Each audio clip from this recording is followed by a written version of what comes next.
into Red Room. So, as this, what was it? This, like, is it supposed to be full moon or some shit? Full moon approaches. I have been releasing, and I was releasing with my cycle, and I like that because I was diagnosed with PCOS. So, to me, releasing with emotionally with my cycle is like really cool because I started to get the feeling that the trapness of the PCOS that I was like feeling was more related to energetics than just like the physical. And so I've been slowly releasing. But this past week, when I was on my cycle, I decided that it's not even I decided, but it was just like the major theme that kept coming up, and I talked about it in my like one of my previous videos. The major theme that kept coming up, I think was low-key resolved on some level. Like there's some level of it being resolved, and I like that. And because the Scorpio like full moon, I'm not interested in like doing any sort of work during that. The 5th is on a Friday, so hopefully I can be home. What's going on out there? And I noticed the theme was relationships for me, and the date that they have. Hold on. The date of this is crazy.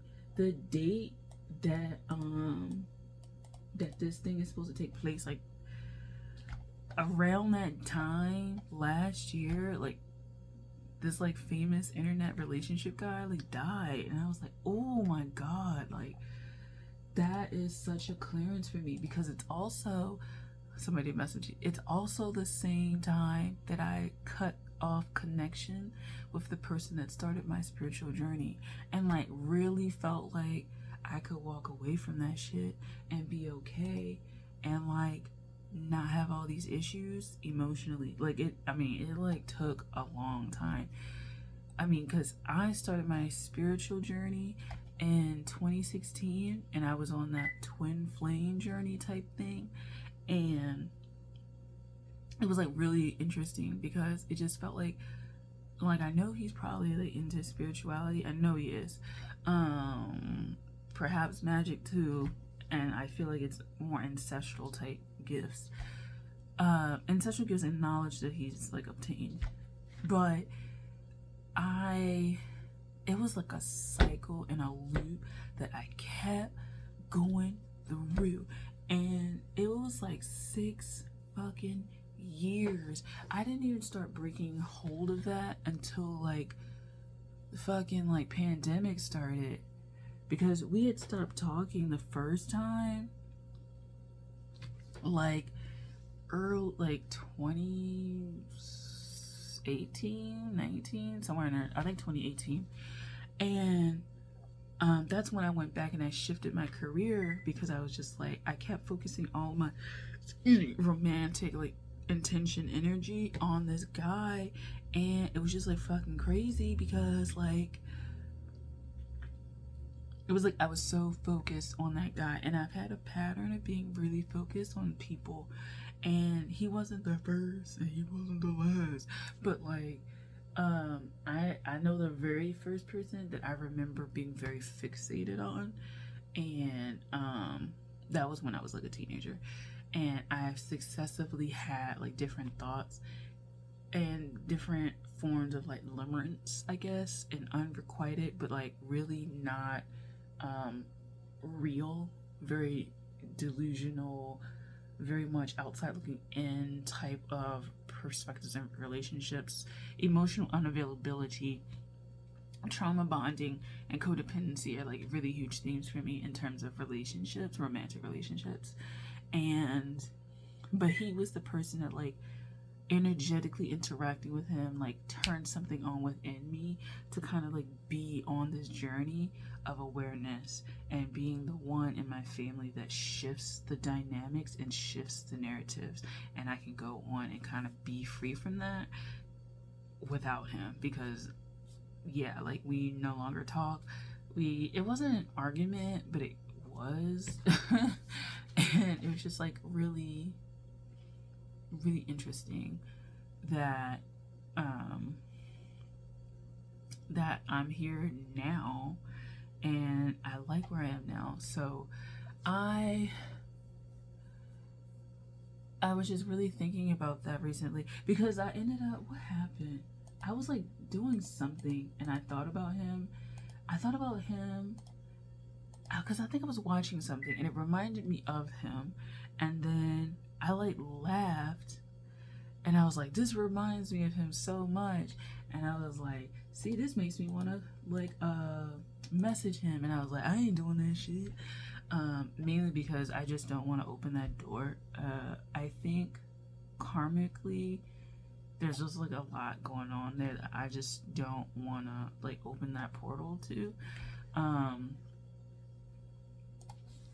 because I've gotten like insights about that and I kind of don't want to like backtrack, and I don't think he's like healthy for me, really. I don't think he's like someone who needs to be in my life going forward, and like that's fine. Like I'm okay with that. Like I'm not like begging him to be here. Honestly, I think it's better that he stays away, and that I stay away from him too.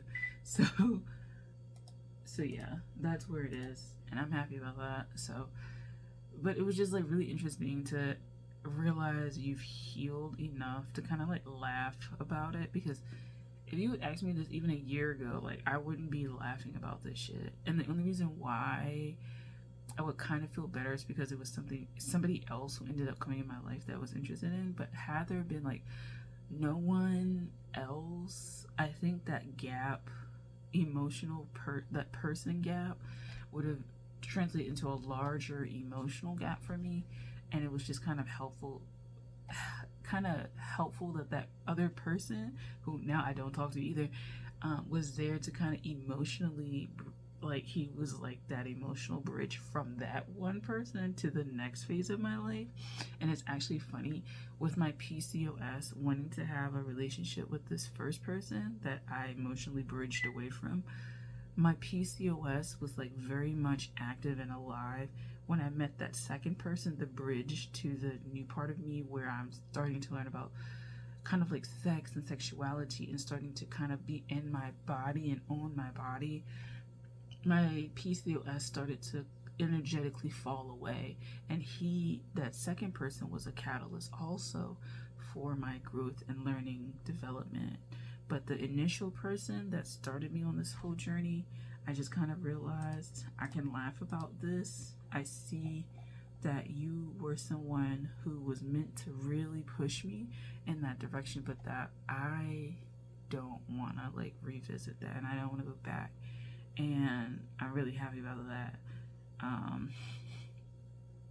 Had a thought, I was like, I've never run into him outside of that, and that's a good thing, because like I don't think energetically, I don't know, I just kind of energetically don't want to be around people from my past.